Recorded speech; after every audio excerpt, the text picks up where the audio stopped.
El siglo XIII comenzó la fiesta del Corpus Christi, allá por el año 1264.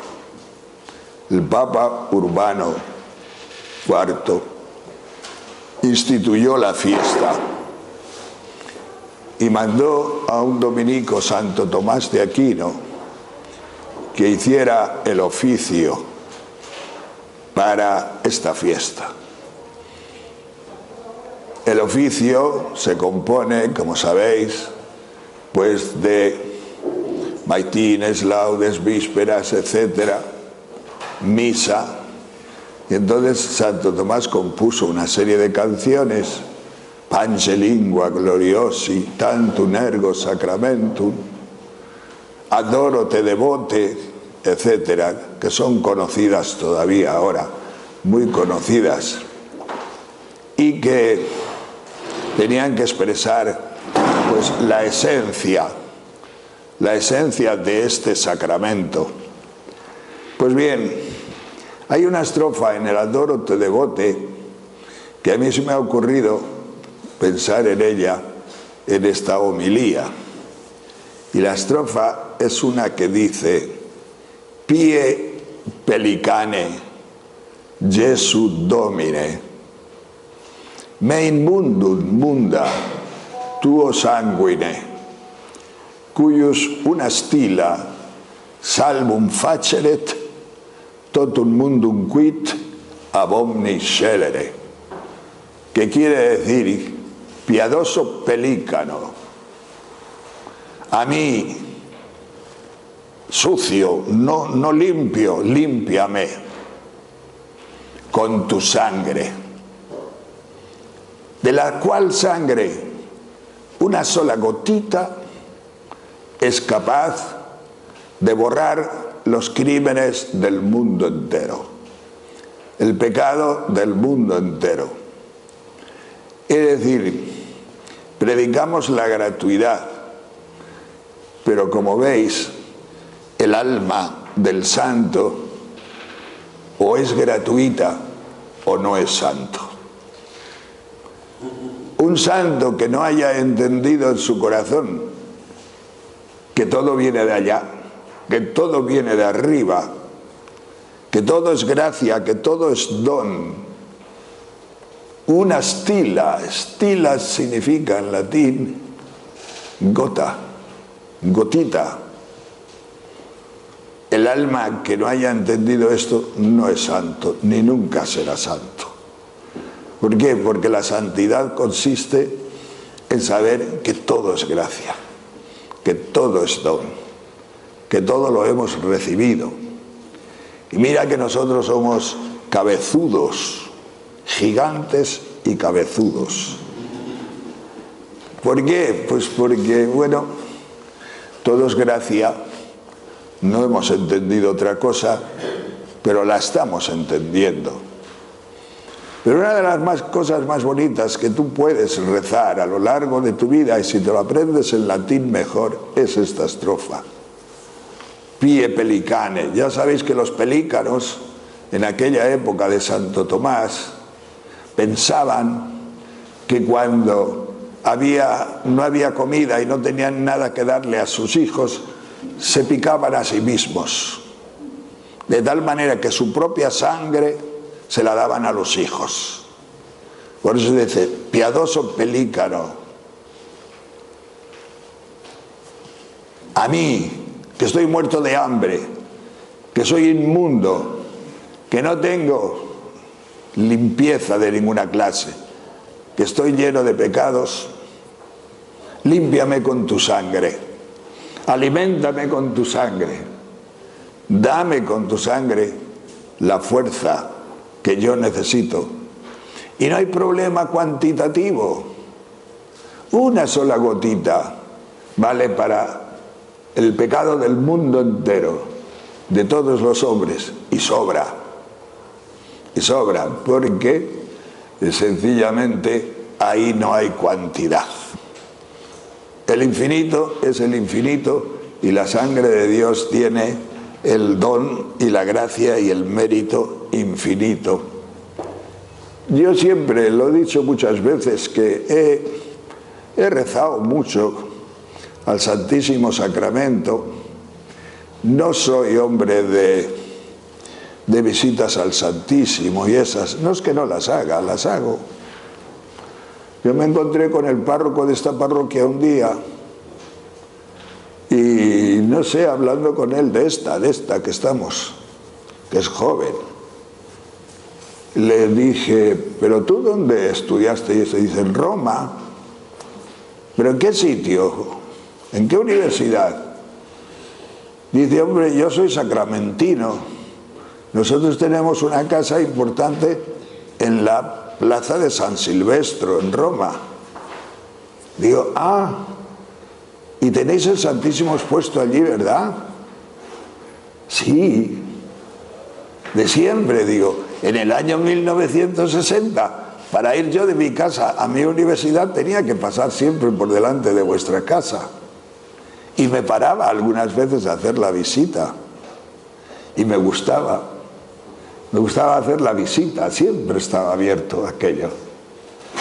Y él ha vivido muchos años allí y digo, mira tú por dónde.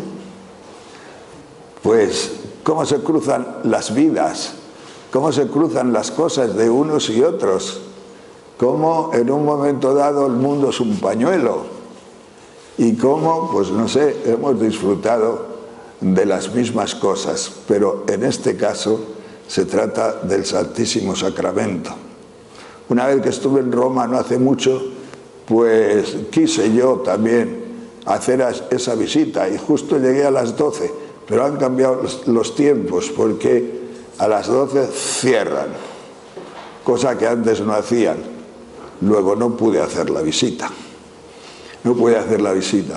pero no soy hombre de visitas, pero soy hombre de adoración interior. Soy hombre de lenguas, si queréis. Y una forma de orar en lenguas, para mí y para todos vosotros, para mí menos, porque sé más latín que vosotros. Por mi tiempo. Porque vosotros esa riqueza, pues, no la vais a disfrutar, me parece a mí. Alguno puede ser, pero pocos. Entonces la riqueza del latín, de aquel latín del siglo XIII, tiene una riqueza inmensa y es contemplativa por sí misma.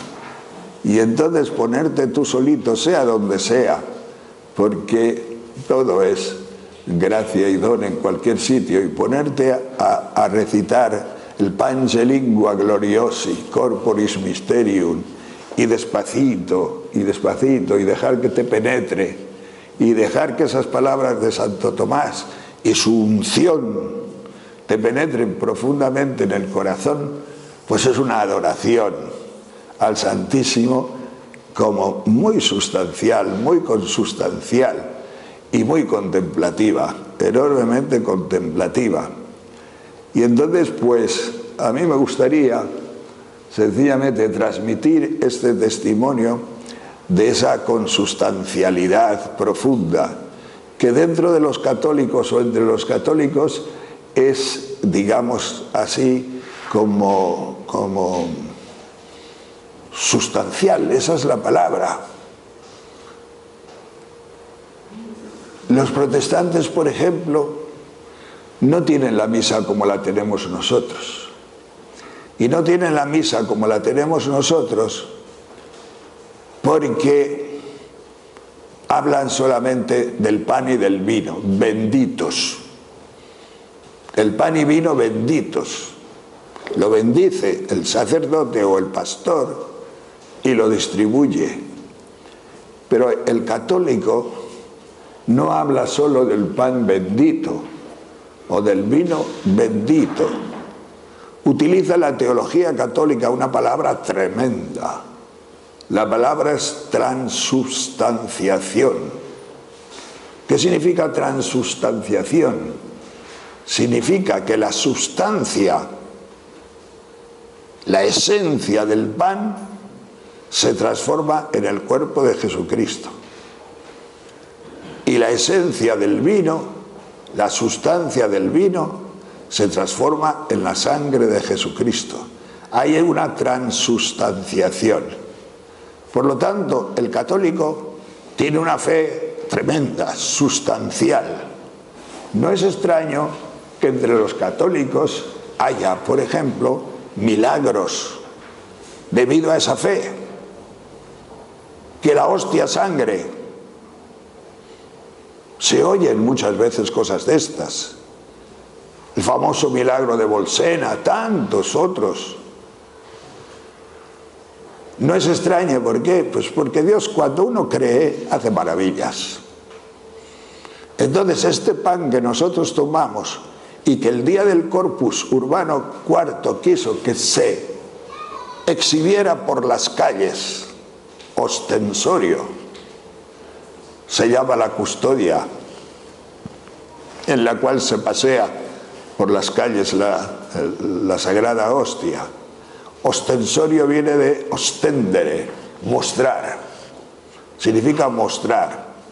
Mostrar al pueblo, pasearlo por medio del pueblo y mostrar al cuerpo y a la sangre de nuestro Señor Jesucristo.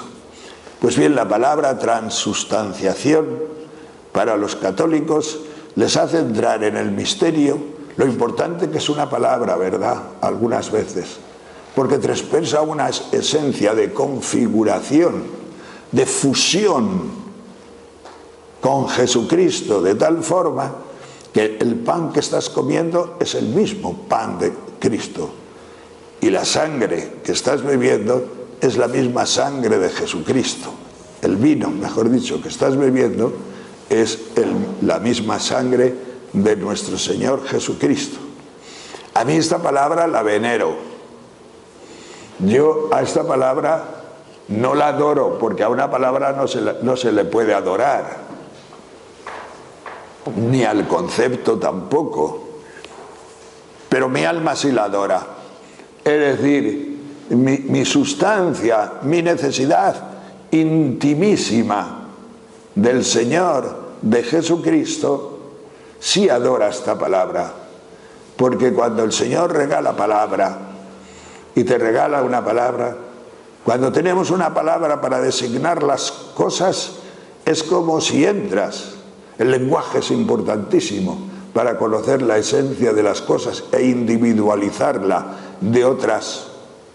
Estando yo en Tessé, que he ido 4, 5 o 6 veces, pues allí se juntaban cada semana, nos juntábamos cada semana en el verano sobre todo, pues 6.000 o 7.000 jóvenes. Y cuando por la mañana, los días que había Eucaristía, era ecuménico y no todos los días la había, cuando había Eucaristía te daba como pena ver a las filas de los católicos ir a comulgar nuestro pan y nuestro vino transustanciado, mientras que te daba pena ir a los protestantes a tomar su pan bendito, como que no fuera verdaderamente sacramental aquello, como que no fuera una expresión real, sangrante del cuerpo y sangre de Cristo.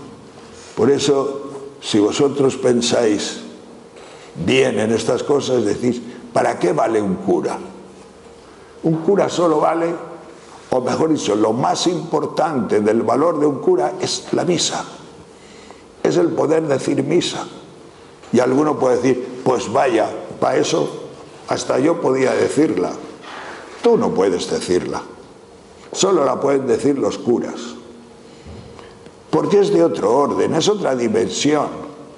Esta transustanciación te lleva al mismo corazón sangrante de Dios, hecho hombre, a esa plenitud de Jesucristo vivo en medio de nosotros, del hombre Jesús, que es el que derrama la sangre y es el que redime a nuestra humanidad rota también y sangrante por las pobrezas, por las enfermedades y por todas estas cosas, azotes a los que nos vemos sometidos los hombres, la humanidad. Pues Si lo tienes en el alma y en el corazón y lo cantas, qué bello es, qué grande. El poder comulgar, el poder... Unamuno, sabéis que no tenía fe, pero deseaba. Y su mujer, Concha, se levantaba en el momento de la comunión y iba a recibir la comunión, como cualquiera de nosotros. Y Unamuno iba detrás de ella. Pero cuando le faltaban 3 puestos o así para llegar donde el cura, se marchaba de la fila. Y iba diciendo por sus adentros, no puede ser, no puede ser, no puede ser que en ese pan y ese vino esté Dios. No se le daba a entender este misterio, lo deseaba. Porque después su mujer iba al puesto, es decir, al banco, donde estaba sentado Unamuno amargado y protestando por no tener fe. Y llegaba ella, Concha Lizarraga, llegaba ella, se ponía de rodillas, se ponía las manos así, tapándose los ojos, con su Dios, disfrutando con su Dios. Y Unamuno decía, mírala, tan tranquila, con su fe. Así como diciendo, pero ¿cómo es posible que no tenga yo esto? ¿Cómo es posible que yo no? Ella no necesitaba lo que necesitaba Unamuno. Ella necesitaba simplemente la sencillez de corazón para entender el misterio del cuerpo y de la sangre de Cristo. Yo ya he dicho muchas veces que Unamuno pues estará justificado por su deseo. No solamente nos justificará la fe, sino también la gran esperanza que él deseaba, por lo menos deseaba tener. Y si San Agustín dice que la mejor oración es el deseo, pues también a él se le aplicaría. Pero bueno, pues también vamos a dejar nosotros en nuestras Eucaristías que este toquecito, una astila. Tú que te quejas de tus pecados, tú que te quejas de tus cosas, aprende la sabiduría del siglo XIII, que ya allí ya estaba la gratuidad que predicamos ahora. Pues una astila, una gotita, puede liberar de sus crímenes al mundo entero, a todo el mundo. Y evidentemente, pues, qué bien pensado este misterio, ¿verdad? Qué bien lo pensó Dios para hacer este misterio como centro del cristianismo. No hay otro centro en el cristianismo nada más que comer el pan y el vino. Hasta tal punto que el Evangelio dice, el que come mi carne y bebe mi sangre tendrá vida eterna. No se nos da otra señal, porque el que come mi carne y bebe mi sangre ha humillado su razón hasta el fondo. Eso es lo que no comprendía Unamuno de su mujer. Ha humillado su razón, porque es irracional que en un poco de pan y un poco de vino esté Dios transustanciado, tan eso. Pero el que lo ha humillado recibe el don de la fe, y ese don de la fe pues sencillamente hace que sea el centro del culto. Y lo dice Jesucristo, además lo dice muy bien. Dice, lo mismo que yo vivo, Jesucristo hombre. Nos está hablando Jesucristo hombre, el hombre, Jesús. Y nos dice, lo mismo que yo vivo por el Padre, porque Jesucristo estuvo muerto. Y si no lo resucitan, se queda muerto para siempre. Jesús de Nazaret, si no lo resucitan, se queda muerto para siempre. Pero el Padre lo resucitó de entre los muertos. Y por eso nos dice Jesús en el Evangelio de San Juan que lo mismo que yo vivo por el Padre que me resucitó, el que me coma a mí, pan vivo, vivirá por mí. O sea, nuestra vida depende de comer un pan vivo. El pan de que Jesucristo vivo. ¿Y cuál es el pan vivo? Pues el pan nuestro. El pan transustanciado. El pan de la Eucaristía. Estas son, digamos, como misterios del cristianismo, misterios del catolicismo. Y estos misterios, pues, se nos han dado, así simplemente, gratuitamente. No quedó ni uno de los que escuchaban a Dios a Jesús, hombre, no quedó ni uno. Se marcharon todos de la sinagoga de Cafarnaúm diciendo: este lenguaje es muy duro, no hay quien lo aguante. Caníbales nos está llamando. Solo quedaron los apóstoles. Y cuando no quedaba nadie, Jesús les dice: ¿vosotros no os vais? ¿No queréis marcharos también? Y entonces San Pedro, con una de esas mociones tremendas del Espíritu, fue cuando respondió aquellas palabras: ¿a dónde vamos a ir, Señor? No entendemos ni jota de lo que estás diciendo, pero tú tienes palabras de vida eterna. A nosotros nos alimenta lo que dices. No lo entendemos, pero nos alimenta. Y eso es el alimento. En el oficio de Santo Tomás sale muchas veces el alimento. El pan y el vino es el alimento para nuestra vida y para nuestra alma. Gloria al Señor.